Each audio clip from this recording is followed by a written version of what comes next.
Esto es Médico de Cabecera, el programa del Centro de Especialidades Médicas del Sureste, para que usted consulte todo lo que usted desee saber sobre la salud y las enfermedades. Les saluda Erwin Ocaña en el micrófono, Daniel Puc, Wendy Betancourt y Claudia Barrera en la producción, y la compañera Katia Espíndola en las redes sociales e internet. Hoy tenemos, hoy estamos cumpliendo además con la segunda parte del programa, que no nos alcanzó el tiempo la vez pasada, sobre este tema que ha sido muy solicitado, ha sido muy mencionado por nuestros amigos que nos escuchan, que nos ven, sobre tanatología.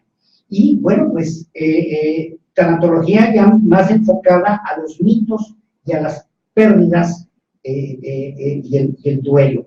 Y para hablar de este tema estamos con nuestra especialista, nuestra compañera, la licenciada Reina Gómora Muñiz. Bienvenida, muchísimas gracias. Gracias, muchas por gracias. aceptar la invitación. Bien, la licenciada Reina Gómora, ella es directora académica de APREDSEX, la Agrupación Profesional para la Educación Sexual, Asociación Civil. Es educadora de la sexualidad en el Instituto de Estudios sobre Sexualidad y de Pareja, Asociación Civil. Es tanatóloga del CIAMEC, Centro Integral Académico Médico y Tanatológico, y con actualizaciones en pérdida y duelo por el IPIR.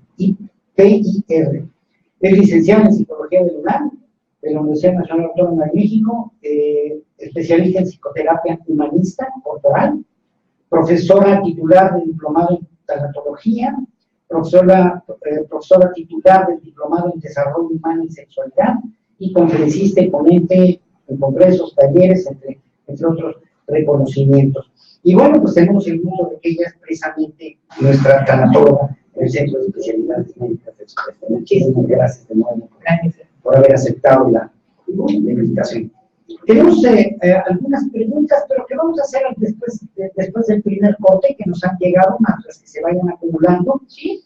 Y tenemos, a manera de volver a recordar y volver a retomar este tema, ¿qué es el duelo dentro de la tanatología? Porque, bueno, todos, de una u otra manera, es un tema del que casi para nadie le es ajeno. Sí. Pero, ¿qué es el duelo dentro de la tanatología? Visto desde la tanatología. Okay. Pues buenas tardes, muchas gracias por la invitación. Y sí, es un tema muy conocido, más lleno de muchas cosas en medio, ¿no?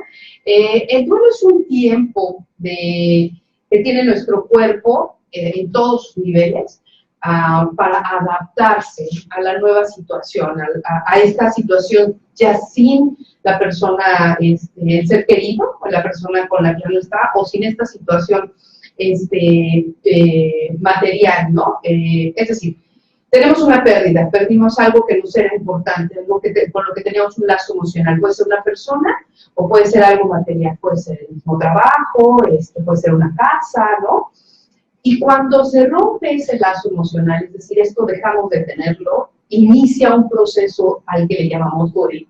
Un proceso que tiene que ver con asuntos de lo que se siente, ¿no? Pues que no necesariamente se siente solo tristeza, que es con lo que más se asocia, ¿no? Creemos que porque estamos tristes estamos en duelo. No solo se siente tristeza, puede haber tristeza, puede haber miedo, puede haber mucho enojo, puede haber mucha desesperación, hay momentos en los que uno puede sentirse que está enloqueciendo a propósito de todo lo que se está moviendo acá. Físicamente hay menos energía, por ende hay cansancio, no tenemos las mismas ganas de hacer otras cosas como en algunos otros momentos de cierta estabilidad emocional.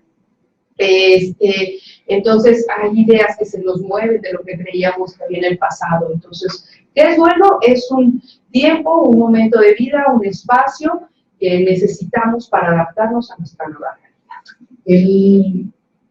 El impacto de la pérdida de un ser querido provoca dolor. Sí, es dolor. Sí, y dicen, ¿verdad?, que el dolor duele. Sí. Pero la pérdida genera esta parte del duelo. Sería la interpretación del dolor que cada quien tenga. Sí, bueno, la pérdida es el rompimiento de ese lazo afectivo que tenía, ¿no? Esa es la pérdida. Y ese rompimiento del lazo afectivo trae como consecuencia un proceso de duelo o un duelo. Y que va a ser más o menos profundo de acuerdo a la importancia que tenía en nuestra vida ese lazo afectivo.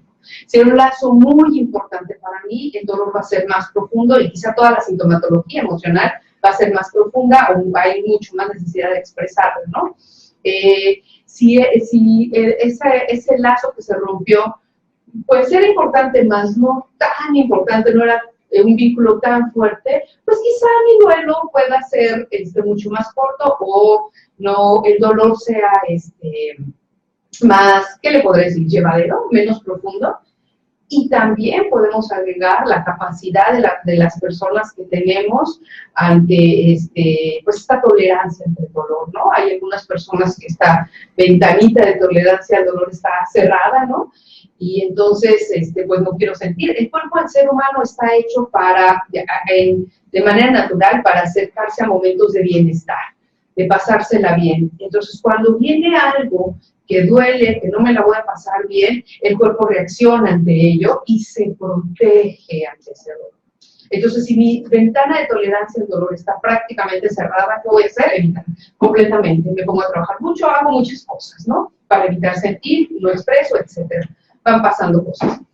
Si mi ventana de tolerancia al dolor se ha ido abriendo un poquito al paso de nuestras experiencias de vida, o es una ventana abierta, esta que hoy le llamamos, está muy bien puesto, pues esto del tema de resiliencia, en donde somos tolerables al dolor en una capacidad mayor, bueno, pero es esto, es esta ventana que se ha ido abriendo con el tiempo a partir de nuestros aprendizajes de vida, a contactar, y entonces podemos enfrentar las situaciones, sobreponernos y aprender, reconstruirnos a partir de un proceso de cambio.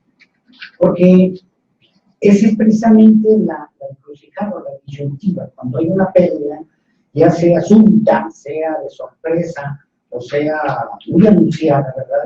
Incluso esperada en algunos casos. El cómo manejarla, el cómo va a ser ese sufrimiento, ¿verdad? Porque el dolor, bueno, pues a todo el mundo le duele, pero ya la interpretación de ese dolor ya es un tema absolutamente individual. Sí, todo el proceso es individual. A ver, hay las respuestas ante cómo llevar un duelo, no son así como de receta de médico, ¿no? Claro. Estamos muy acostumbrados a esta estructura de doctor, me duele la cabeza, por favor, ¿qué tengo que hacer? Nos dan una receta y haga esto y nos vamos muy contentos, ¿no? De tomarnos esa pastilla y todo se acabó. Sin embargo, en el duelo es algo diferente, o muy diferente, o en todos los procesos que tienen que ver con el ser humano. La respuesta está adentro. Uno tiene que ir empezando a tocar su dolor, y entre más profundo lo toque, más voy a poder estructurar asuntos pendientes, porque voy encontrando las respuestas, a partir de ir tocando lo que siento, a partir de sentir, de reconocer, de reconstruir, y voy encontrando las respuestas que están adentro de mí.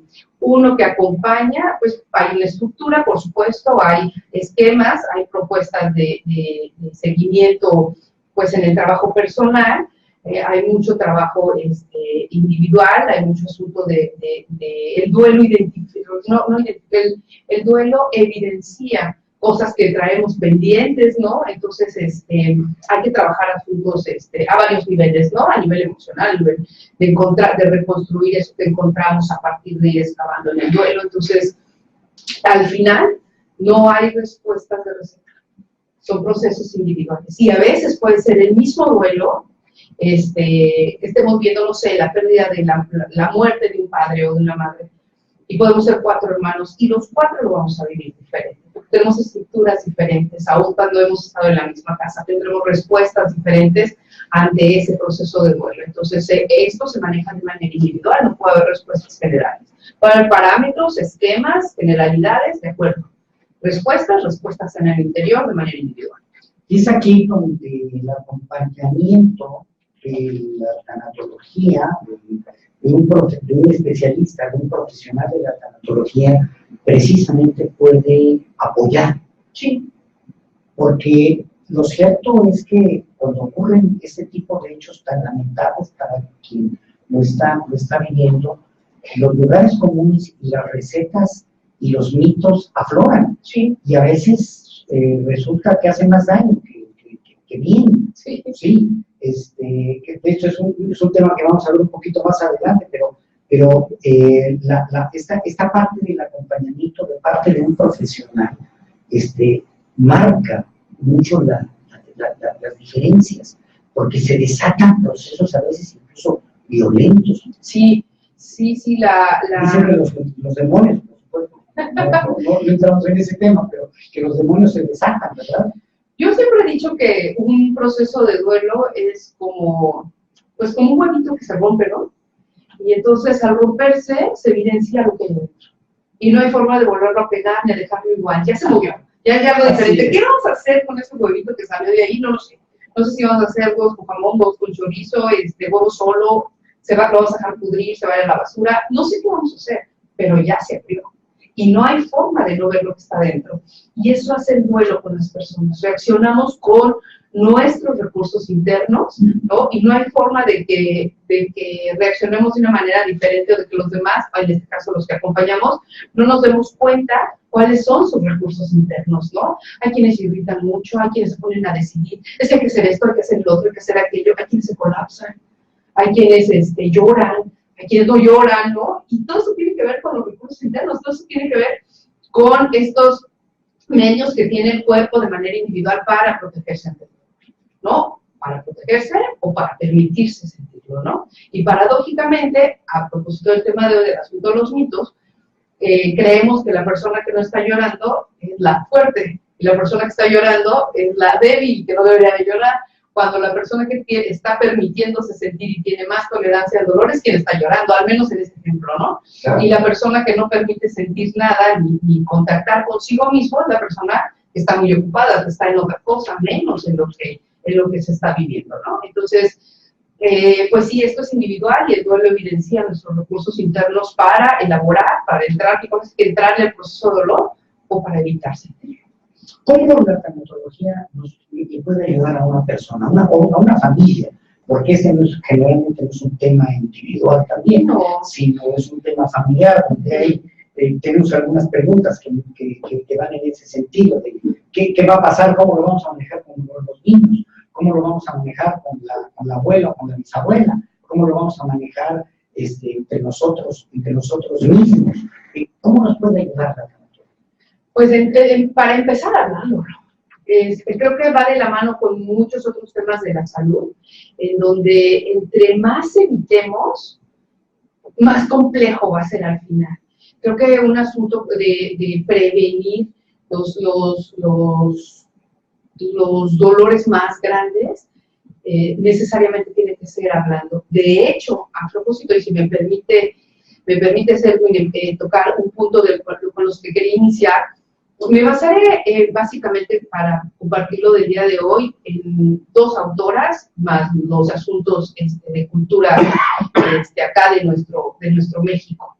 Uno, bueno, la doctora Kubler-Ross, que fue la pionera de todo esto, de unas grandes bases, y la otra es la maestra Alba Payás, que da unos puntos muy importantes a propósito de los mitos, ¿no?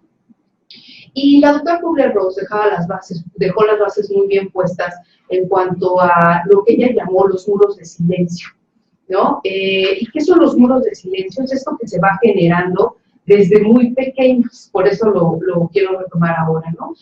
En donde no hablamos las cosas, en donde no decimos. Muros de silencio. Muros de silencio. Y, por ejemplo, no sé, desde muy pequeño, el niño que se cae, juega en su bici, ¿no? Está en su bici, se cae de la bicicleta y hay muchas reacciones de los papás. Voy a citar tres, por ejemplo. Una, lo abrazan, ya, no pasa nada, tómate una paleta, y antes de que el niño empiece a sentir su dolor, expresarlo o a llorar, ya trae un dulce en la boca y entonces ya no pasó nada, pero pasó. Y a lo mejor me están sangrando las rodillas, ¿no? Y así empezamos a construir. A lo mejor otro papá desde lejos le dice, no pasa nada, tú sigue, y entonces el niño se va a quedar así como, ¿qué hago? ¿Lloro? ¿No lloro? A lo mejor me siento solo porque en realidad no me están acompañando. A lo mejor el papá no dijo ni siquiera no pasa nada, sino ni siquiera me volvió a ver, porque muchos papás lo que hacen es, te das cuenta que no pasa nada, no lo voltees a ver, ¿no? Y entonces podemos quedarnos en un sentido de, me siento muy solo, nadie me está acompañando, no me están viendo, no sé si llorar o no, y me avergüenzo, ¿no? Ahora llevémonos, y a lo mejor otro papá se acerca y le puede decir, ¿qué pasa? A lo mejor se cerciora primero que no esté en peligro su vida, ¿no?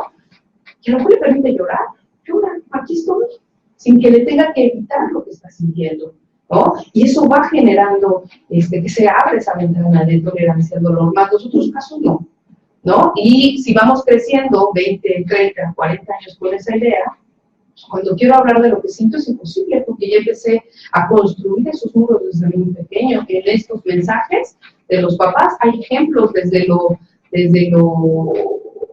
las pérdidas, ¿no? A lo mejor se muere la mascota y los papás muchas veces lo que han hecho es compran un animal, se murió la tortuga, entonces, tírala, el niño está en la escuela, trae otra. Pero claro, el niño sabe que no es su tortuga y que hay una mentira en medio, ¿no? Claro. Y además los papás dicen que no hay que mentir, entonces no entiendo y se empiezan a generar dobles mensajes, claro, confusiones, y eso va creando estos mundos de silencio. Entonces, ¿qué podemos empezar a hacer? Muchísimo, muchísimo, porque si de chiquito me empiezo a conflictuar entre, no, a ver, espérense, lo que siento no lo debo de sentir, pero tampoco lo tengo que expresar, pero además ellos dicen que no pasa nada, pero a mí sí me está doliendo, pero es muy fuerte, porque la lealtad que tenemos hacia nuestros padres, padre o madre, es muy fuerte. Si ellos dicen que no se siente nada, pues no debería sentir nada. Luego entonces, ¿por qué estoy llorando? ¿Y por qué me están doliendo las rodillas y me están ardiendo los codos? ¿Y está mal o no está mal? No, o sea, sí, estoy mal, entonces yo estoy mal. Y ahí se genera, yo estoy mal, mis papás están bien. Y bueno, de ahí muchísimas complicaciones. Entonces, ¿cómo podemos ayudar? Uno, los adultos me parece que es importante que empiecen a reconocer su capacidad o su incapacidad para hablar de los temas, o para hablar de los temas. En este caso, del tema pérdidas, del tema muerte, del tema enfermedad. Si los adultos se dan cuenta o reconocen que tienen una incapacidad para hablar del tema, entonces acérquense a quien puede hablar del tema, pues para que les ayude a compartir dudas, porque a veces quedarnos con información o no preguntar nos genera muchas fantasías, ¿no? Y si me doy cuenta que puedo hablar del tema, entonces háblalo con los hijos, platícalo con los hijos como es, en un lenguaje para niños, o sea, sin tener que dar mayores explicaciones, sin tener que hablar de temas técnicos o científicos, en términos generales, ¿no? Pero involucrarnos. Si se murió su mascota, se murió la mascota, y hay que hablar de que se murió la mascota, ¿no? Y quizá de qué sientes o qué necesitas hacer. O no esconderla. No esconderla. No, porque disculpen la comparación o el ejemplo que voy a tomar, pero en el fondo se siente igual, ¿no? Si a los niños les decimos que se murió tu abuelito, porque sí decimos que murió tu abuelito, tu papá, tu tío, y no se murió la mascota, se siente igual. Y es como si quisiéramos esconder el cadáver del abuelito, el cadáver del papá, para que los niños no lo supieran, no lo sintieran. Es que tienen que saberlo. Es parte de, ese es un lazo afectivo muy importante que tienen ellos creados. Entonces, es importante hablarles con la verdad a su tamaño. Y un buen tip para con los niños, cuando los niños nos preguntan a sus papás, dicen que preguntan mucho ¿por qué? Pues si los niños preguntan mucho, no nos has dado una respuesta. Porque lo que les dices no me checa o me estás confundiendo más. No satisface, pero en términos generales me confundes. O sea, o me estás hablando de otra cosa que ni siquiera tiene que ver con lo que te estoy preguntando, ¿no? Y entonces, a los niños cuando preguntan algo, es muy importante poderles regresar una pregunta. Cuando pregunten algo, ¿a qué te refieres con esto? Y que nos den información de exactamente a qué se están refiriendo. Y con eso, podemos decir sí murió, ¿no? No sé, a lo mejor se lastimó la pasilla, a lo mejor la atropellaron. Sí, y cuando los niños dicen, dejan de estar en el ¿para qué? ¿Por qué? Ya le dicen la respuesta, ya no sigas más. Claro. Es suficiente para él. Todo lo que le digas de más es demasiado. Y no se va a registrar. Y quizás ni siquiera le interesa, ¿no? Lo expresan hasta con un suspiro, ¿verdad? Claro. Sueltan el aire y dicen, ya entendí, ¿no? Sí. Y muchos adultos también. También. Claro. De repente, claro que sí, el cuerpo habla. Porque estamos ahorita hablando de los niños, pero en el caso de los adultos, la incertidumbre, el no saber qué hacer cuando se recibe la noticia. A veces tratamos de responder de acuerdo con los criterios o con las creencias o con lo que hemos visto o con lo que creemos que podría ser lo correcto, ¿no? Sí, y entonces, ¿qué es lo correcto? ¿No? Sí. ¿Me pongo a llorar desconsoladamente o no? Sí. ¿Verdad? Sí. Y luego hasta les prohíben, dicen, usted no llore, ¿por qué? Sí. Porque tú eres el baluarte de toda tu familia, te lo tienes que aguantar todo, ¿no? Sí. Y no le permiten llorar a esa persona, ¿no? Así es. Y o se da la sobreprotección. Yo tengo una serie de mecanismos que no favorecen, no ayudan. Sí, no ayudan. Y bueno, tiene que ver con eso que estoy diciendo, que se van creando estos muros del silencio. No hablamos del tema. Al momento que hay que hablarlo, no sé qué hacer. Y a lo mejor yo tengo mucho miedo. ¿Y qué crees? O sea, tú no llores porque me recuerdas mi miedo, entonces bájale, no llores, entonces estamos tranquilos. Eso es más bien como, yo no sé qué hacer, pero tampoco lo reconozco. Yo no sé cómo hacerle, pero yo vi que dijeron que entonces a lo mejor debería de ser así, pero tampoco reconozco esa parte de mis limitantes. Creo que un gran paso de los adultos sería reconocer nuestras limitantes ante ciertos temas. Y cuando reconocemos esas limitantes, entonces podemos ser mucho más productivos al abordarlos, ¿no? O quizá me interesó leer, o quizá me interesó preguntar, o en prepararme, o en hacerme de información que soporte lo que yo voy a decir, o no sé, y entonces contesto, no sé cómo, no sé cómo ayudarte, y a veces, no, muchas veces es mucho más significativo decirte, no sé cómo, pero aquí estoy, te quieres dar una cátedra de todo, entonces con los niños háganlo, con los abuelos, con los adultos, no sé cómo ayudarte, y aquí estoy, claro, si es que voy a estar. Si no lo digas tampoco, ¿no? Claro. Porque en esos momentos de alta vulnerabilidad a veces uno dice muchas cosas, no las cumple y entonces se genera como una doble pérdida, así de, y además te fuiste, dijiste que estarías, entonces, y se requiere mucho una mano solidaria, honesta, real, constante, o al menos cierta, ¿no? En la medida de las posibilidades de que lo estamos haciendo. Tenemos aquí algunas preguntas. Creo que vale la pena irla que nos hicieron a través de WhatsApp.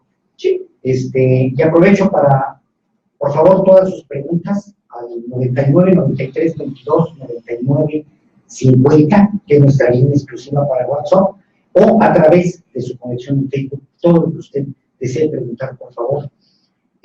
Nos dicen, aquí dice, la agonía, Juan de Dios Hernández de Cancún, nos dice, la agonía es como un duelo anticipado.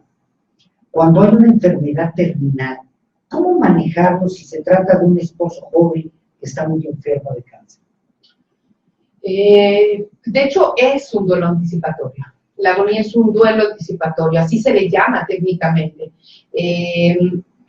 Otra vez, no hay un cómo manejarlo así específico, pero creo que una manera de empezar a abordarlo es, miren, podría contestarla así directivamente, pero desconozco el contexto, la situación, es decir, por ejemplo, si él sabe o no sabe de la enfermedad, eso hace grandes diferencias. Sí, y que bueno, las personas que están viviendo una enfermedad terminal o crónica degenerativa, evidentemente saben que algo está pasando en su cuerpo. Claro.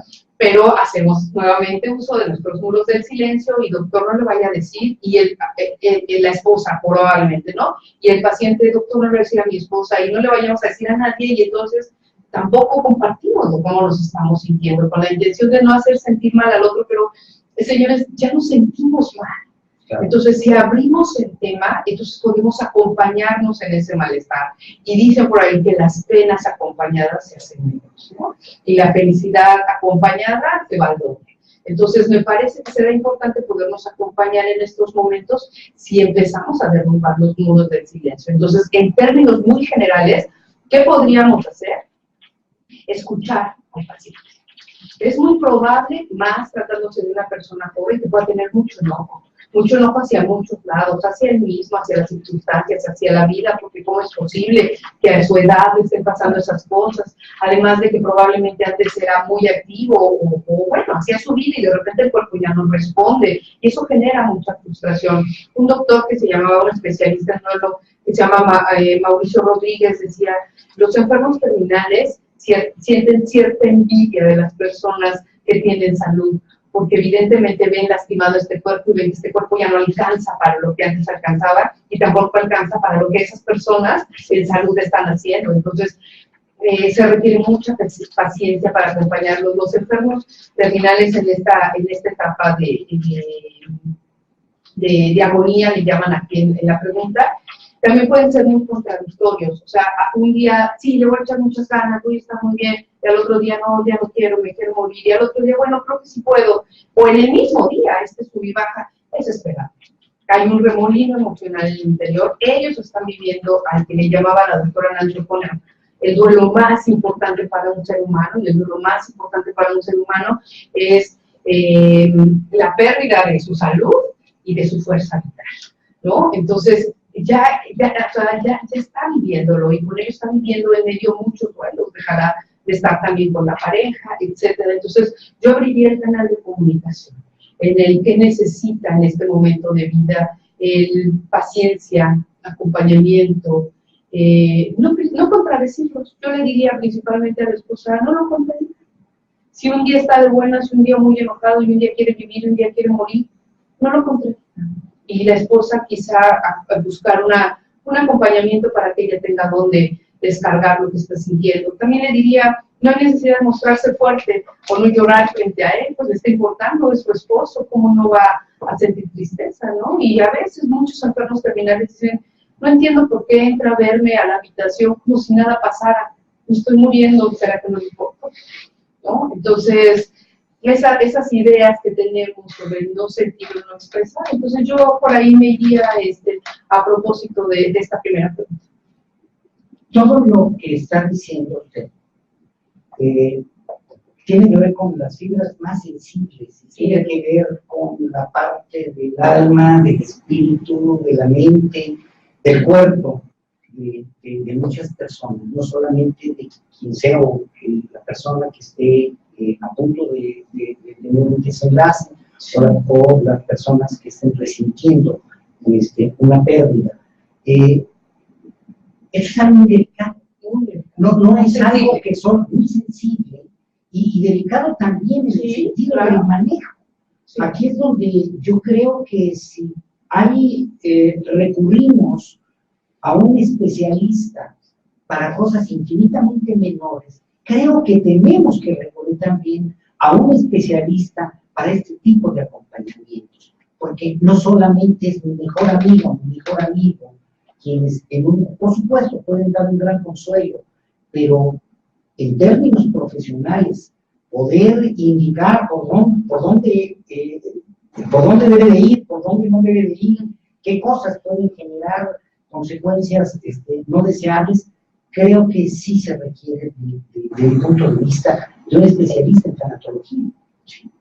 Sí, porque no se trata de consolar. Tanatología no es consolar, no es dar palmaditas, no es querer ver al otro tranquilo, sino acompañarlo a elaborar el proceso y, en su caso, encontrar la reconstrucción de su vida, de su nueva vida, mucho más productiva o productiva. La pérdida de una mascota muy querida por niños de 7, 9 y 12 años, se ve que es un caso muy concreto, es muy difícil manejarlo. ¿Qué decirles? Primero lo que ya dijimos, no cambiarles la versión, contarles lo que está pasando, involucrarlos, no sé, qué quieren hacer con el cuerpo del perro, por ejemplo, ¿no? Que siempre los niños piden que lo entierren en algún lugar, que siempre el jardín de la casa, si se puede. Está bien, ¿no? Que participen, eso permite que ellos acompañen y que vayan contactando con esa realidad, ¿no? Contarles que, no sé, si se enfermó, pues que estaba enfermo, que su cuerpo estaba muy lastimado y pues que ya no pudo seguir viviendo, ¿no? no decirles que me toquen, por favor, o sea, probablemente les baje un poco la pila, probablemente no estén tan eufóricos, porque pues están tristes, ¿no? Que hablen del tema, me parece que abrir el tema puede ser muy importante, que lo platiquen entre ellos, no obligarlos hasta donde ellos necesiten, ¿no? A lo mejor porque lo platiquen una vez será suficiente. Y respetar las individualidades. O estamos hablando de 3 niños, probablemente lo vivan diferente los 3, a lo mejor mientras uno llora, al otro no le importa mucho, y otro está jugando, y otro... Acá lo importante será que no minimicen las reacciones de cada uno, que pueden ser diferentes, y que las 3 reacciones son absolutamente válidas, ¿no? Y si los papás dicen, es que no sé qué hacer, entonces, papá, está muy bien si se dejan ayudar o acompañar en el proceso los adultos para que puedan acompañar a los niños. Algo que ocurre normalmente cuando una mascota muere, fallece, es el que, como ya terminó, ya no forma parte de la casa. A veces se toman decisiones como ir y tirar el cuerpo en algún lugar. Sí. Y eso, cuando el niño se da cuenta que fueron y tiraron el cuerpo, finalmente es un ser querido. Sí. Trae consecuencias. Sí, muchas. Les podré contar varios casos que se me vienen a la mente, pero me viene uno a la mente de una niña. Tenía un perro, una perrita que quería mucho, y en la mañana, pues, a la escuela, llevaron a la escuela, de regreso, la mamá, al sacar la camioneta, no ve a la perra se atraviesa y la atropella, y se muere, ¿no? Entonces la mamá lo que hizo efectivamente fue meterle una bolsa negra de basura y tirarla a la basura, y aquí no pasó nada, ¿no? Sí. Y lo que le dijo a la hija fue que se escapó la perra, y que quién sabe cuándo llegó. Sí, pero esa niña todos los días salía a la calle a esperar que regresara su perrita. Uy, claro. Y además, aquí en el fondo, no es su perra, no es su mascota, es su amiga. Claro. Y entonces ahí en el fondo, en el corazón era, ¿por qué me abandonó? ¿Qué hice? ¿Por qué me dejó sola? Entonces se crean unas cosas innecesarias, ¿no? Que se convierten en un problema futuro, porque acá el punto es porque los papás no saben abordar el asunto, o no quieren abordarlo, o lo minimizan, porque algo que sucede con los niños es que los papás dicen, no se van a dar cuenta, no va a pasar nada. Y sí se dan cuenta, y sí suceden cosas. Y finalmente, en un testimonio que recolectó la doctora Kubler-Ross, en las últimas palabras de un testimonio, decía esta señora que los papás deberían tener mucho más cuidado con lo que dicen a los hijos, porque les ocasionan serios problemas, y esta persona estaba en un centro psiquiátrico. Entonces, a partir de una pérdida mal manejada u ocultada de los papás, ¿no? Entonces, es muy delicado el asunto. Sí, ¿O puede ser? Sí, sin duda. La diferencia lo hace no el qué sucedió, sino el cómo se maneja. Así ¿verdad? es. Así como es. casi todo en la vida. Así es. Nos pregunta la maestra Lucía, de China. Lucía, de China. ¿Cómo tratar el duelo de los niños ante la pérdida de un hermano, de un niño de 10 años? Pues aquí hay mucho trabajo, porque primero los hermanos, cuando muere un hermanito, se complica mucho, o se puede llegar a complicar mucho, porque los papás han perdido un hijo. Y cuando muere un hijo, que es algo que no espera nadie, ¿no? Porque además creemos que nacemos de la misma forma, no morimos de la misma forma como nacemos, es decir, los chiquitos son los últimos en morir, porque los primeros en morir van a ser los abuelos, porque fueron los primeros que nacieron, y sorpresa, no es cierto. Mientras haya vida, todos estamos expuestos a morir a cualquier edad. Pero como no hay trabajo preventivo del tema, entonces causa mucho complejo, además del amor que se le tiene a los hijos, ¿no? Que es verdadera y profundamente doloroso. La muerte de un hijo devasta a los padres, ¿no? Si los padres están juntos en ellos, se acompañan uno al otro, pero entre los padres pasan cosas muy fuertes de manera individual y en conjunto. A veces ya no quieren estar juntos, a veces las culpas, a veces uno a otro se culpa, a veces el dolor es tan grande que no dan ganas de seguir vivos, ¿no? No dan ganas ni de levantarse de la cama. Y luego además tengo que atender a mi otro hijo de 10 años, ya no hay energía, no hay muchas cosas. Pues el otro niño además de haber, el hermanito, además de haber perdido pues al hermano, parece que a veces pierde también a los papás. Entonces, hay que ver en este caso cómo está la situación, cómo están los padres. No sé si estamos hablando de un duelo en donde el hermano que murió en un accidente, es decir, de manera espontánea, o estuvo un tiempo enfermo, o si estamos hablando, por ejemplo, de un bebé con el que no tuvo contacto, o estamos hablando de un hermano mayor que estaba en la adolescencia. Hay que identificar la situación alrededor para poder dar una respuesta mucho más precisa y no aventurarme a decir algo que en lugar de ayudar, pues atormente mucho más, ¿no? Quizás nos puedan llamar y si nos dan más datos, entonces con mucho gusto puedo acompañar de una manera más puntual con ellos, ¿no? Porque así ¿cómo le hacemos? Pues es que necesitamos más datos, ¿no? Vamos a ver cómo está la circunstancia. Acá el punto en términos generales es saber cómo están los adultos para acompañar o no a este niño de 10 años, ¿no? Saber si este niño ha perdido solo a su hermano o también a sus padres o a sus abuelos o al círculo de alrededor, ¿no? Saber qué manos solidarias hay alrededor para poder acompañar a este niño. Y claro que se pueden hacer cosas, ¿no? Tenemos una pregunta del licenciado Heriberto Méndez, de Campeche. Un saludo a Campeche. Cuando una madre anciana y enferma de 93 años muere su hijo único en un trágico accidente y ella está muy enferma, ¿se le debe de decir la verdad? Ay, sí, suspiro un poco porque pues de repente la responsabilidad de responder algunas cosas es muy fuerte porque es así como lo dijo el especialista, ¿no? O sea, y otra vez hay que ver muchas cosas alrededor, hay que ver si esta madre de 97 años o de la edad que acabas de mencionar, el Luis, 93, si de 93 está lúcida aún en medio de su enfermedad, si es una persona que pide ver a su hijo, si es una persona que tiene demencia, propia de la edad, por supuesto, está hablando, hay que ver qué tipo de enfermedad tiene, ¿no? Hay que identificar esos puntos importantes alrededor, porque si es una persona, a lo mejor una persona con Alzheimer, ¿no? Y a lo mejor si hay cosas que ya no recuerdo, a lo mejor no será necesario decírselo porque de cualquier modo se va a difuminar esa información, ¿no? Pero si es una persona que está esperando a que su hijo llegue, que necesita verlo, que él es muy importante, que llora todos los días por él, que desea volverlo a escuchar, bueno, entonces hablaremos de una situación diferente. Entonces, si el licenciado, el licenciado Méndez me apoya con algunos otros datos, con mucho gusto acompaño, así en la distancia de Mérida a Campeche, porque sí se requiere, sería otra vez una irresponsabilidad decir, sí se dice, no se dice, hay que ver qué hay en medio, ¿no? Comprar el contexto. Mucho, sí, por eso los duelos son individuales. Hay que ver qué sucede en ese caso específico, ¿no? Si en términos generales yo digo, no se puede, que no le digan.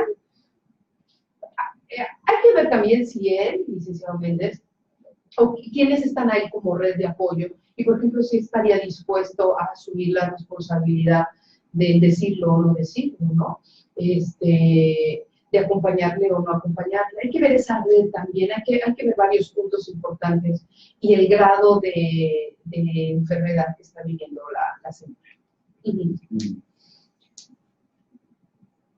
¿Cómo manejar el duelo, la muerte del abuelo a niños de 7 y 9 años? Así comentarle. Señora Jazmín Pérez. Así comentarle, señora Jazmín, comentarles, no sé qué pasó con el abuelo, no sé si si estaba enfermo, si los niños están muy involucrados. Miren, a los niños hay que decirles e involucrarlos cuando están íntimamente ligados a la persona, ¿no? A veces puede ser el abuelo, pero nunca lo vieron, ¿no? Entonces, pues a lo mejor no hay muchas respuestas o no hay muchas preguntas y quizá no hay mucha necesidad de involucrarlos. Pero cuando estuvieron muy cercanos, cuando incluso ellos participaron en su proceso de enfermedad, lo visitaban en el hospital, le daban su cena cuando estaba enfermo, le acompañaron. Eso es importante que ellos participen en los rituales para que tengan ese momento de procesar su propio dolor. Y en su caso, preguntarles: ¿tienes alguna pregunta? ¿Quieres saber algo? ¿Cómo te sientes? ¿Quieres participar? Vamos a hacer esto. Hay niños, los niños enriquecen muchísimo. Hay niños que dicen: pues yo quiero hacer un dibujo, pues yo quiero dejarle una carta al abuelo, pues yo quiero hacerle su cena al abuelo, ¿no? Pero es que el abuelo ya no está, no importa, quiero hacérsela, ¿no? Hay que escucharlos. Lo muy importante es no minimizar sus necesidades, más bien escuchar sus necesidades y atenderlas. Haría eso para los niños, en términos generales. Esta creencia de que los niños no se dan cuenta, de que los niños al final no importa, no hay que darles información porque no se dan cuenta, no es muy verdadero. No, absolutamente no. No, los niños se dan cuenta, porque además los niños, aunque no les digamos, los niños sienten. Los niños saben que algo está pasando, ¿no? A lo mejor no tienen el lenguaje que tenemos los adultos, pero cuando los adultos decimos una cosa o estamos mandando dobles mensajes, lo que provocamos en ellos es confusión. Entonces, aunque ellos no tengan el lenguaje exacto para decirnos pasa esto, pasa el otro, algo saben que no checan, ¿no? Algo así como, me dices que está todo bien, pero tus ojos me están diciendo otra cosa, ¿no? Entonces, claro que los niños se dan cuenta, claro que se pregunta, no sé si un día la abuelita estaba enferma y al mes la llevas al panteón, pues la pregunta es: ¿cómo llegó aquí? O sea, que no estaba en la casa del tío, ¿no? O sea, ¿qué hace aquí en el panteón? Hay que tener respuestas, ¿no? Entonces, claro que se dan cuenta. Es un absoluto error creer que los niños no se dan cuenta de lo que está sucediendo. La señora Patricia Oso, ¿por qué la muerte es aún un tabú? ¿Por qué se mira mal? ¿Por qué no se habla?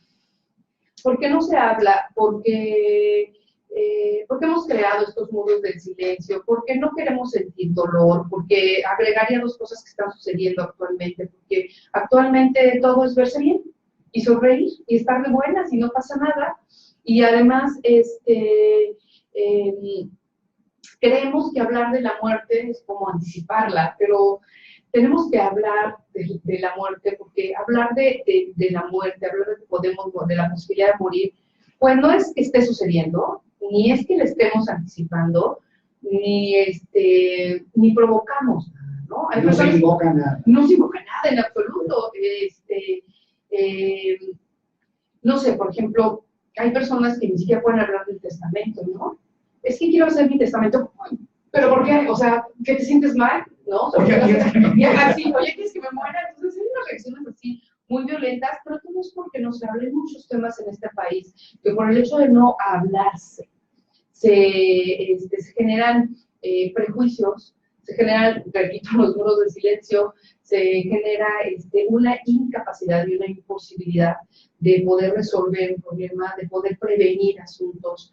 Si a los niños, siempre he dicho, si a los niños les diéramos clases desde chiquitos cuando nos hablan de la fotosíntesis y de la naturaleza y demás, y ese pues como de tercero de primaria, y que nos están hablando del proceso, del ciclo de la vida, ¿no? Y de la plantita que nace, crece, se desarrolla y muere. Si a los adultos, si a los mismos niños les dijeran que los seres humanos también nacemos, crecemos, nos reproducimos o no, y nos morimos, ya dimos de entrada a clase de sexualidad y clase de tanatología, claro, así como de entradita, claro, sin más, sin más, pero ya sabemos qué puede pasar. El gran problema de los seres humanos es esa idea de ser infinitos, ¿no? De que uno nos va a morir, le va a pasar al vecino, pero no a nosotros, hasta damos cátedra y le decimos qué hacer y todo, pero a nosotros no nos va a pasar, ¿no? Entonces, creo que hablar del tema es lo que puede hacer que todo esto se mueva, ¿no? Y deje de ser un tabú. Y no solo hablar, sino el saber hablar, sino el saber acompañarse también, insisto yo, porque cuando ocurren esas cosas, a veces tenemos vacíos, a veces tenemos carencias en términos de cómo poder y saber manejar. Y para eso también la autoridad técnica, un especialista, puede hacer mucho, por, no solamente la persona, sino por la familia completa.